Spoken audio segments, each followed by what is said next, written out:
The nutrition wheel is an interactive tool to be used as a conversation starter to help identify if an older person is at risk of undernutrition. It can be used by staff members, volunteers, befrienders, or anyone who comes into contact with older people on a regular basis.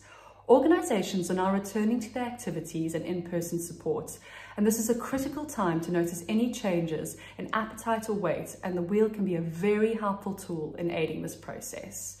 Familiarising yourself with the risk of undernutrition and the nutrition wheel will equip you with picking up on potential signs. You can then introduce the wheel to have a further conversation about it. You don't have to stick rigidly to the questions. Use them as hints around the things you need to look out for. You'll also find some very helpful questions on page 4 of the Eating Well to Stay Healthy as You Age booklet.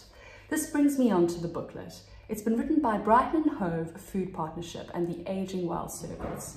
It's a resource that has been designed for people at risk of undernourishment and can be given to a client for them to keep as an additional source of information. The booklet details information such as what Aging Well service can offer. This includes support to understand nutritional advice as individuals get older, fortified food recipes, info and guidance around getting food into the home, help to sign up to meal delivery services, and help and information around communal eating venues such as local lunch clubs and community cafe options. Jumping back to the nutrition wheel, start by asking the questions on the outer ring of the circle, and then if the client answers yes or I don't know to those questions, it's a prompt to then move into the inner questions.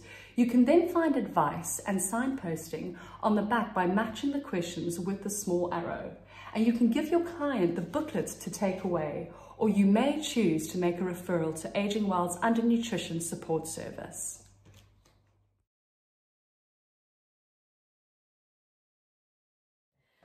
So Maxine, you've mentioned that you haven't felt so motivated to cook at the moment. Can I ask you about your appetite?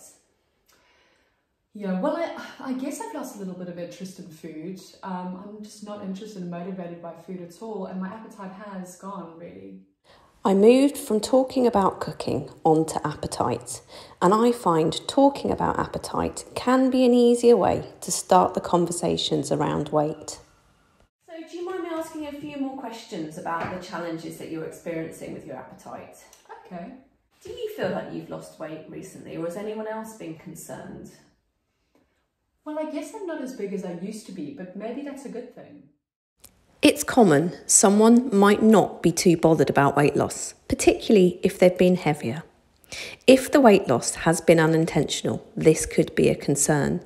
And weight loss is not a normal part of ageing. I see. So you think you've lost weight unintentionally, say in the last 3 to 6 months? Well, I guess I have lost weight. It's not like I've been on a diet, but I have actually recently lost my long-term partner. Okay. Bereavement can be a risk factor for undernutrition, so consider bereavement support services and other opportunities for social activity like lunch clubs.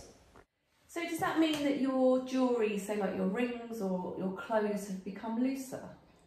Thinking about that, I am having to wear a belt with my trousers recently. Okay. Looser clothes, rings and shoes can be a sign of weight loss, and looser shoes can be a risk of falls. So Maxine, it sounds like you've had a tough time of it recently, and that lack of appetite has caused some weight loss. I'm wondering if that's impacted other areas of your life at the moment. I do feel less confident generally at the moment, and I'm getting tired a lot more frequently. Okay. Having lined the arrow on the outer ring with the question you've asked, you'll be provided with advice and signposting on the back. I can appreciate that that will have other knock-on impacts. Do you know what food and drinks are useful? No, not really. So when your appetite is reduced, it is useful to increase the amount of calories that you're having in each mouthful and your protein intake. And you can do this in a number of ways. So having more snacks in between meals, having things like milky drinks, and using full fat milk when you do, as well as in other, throughout the rest of your day. And as well as this, you can fortify foods, and this means by adding extra calories into foods that you currently have. So for example, cream into a soup. That's really helpful to know. Thank you.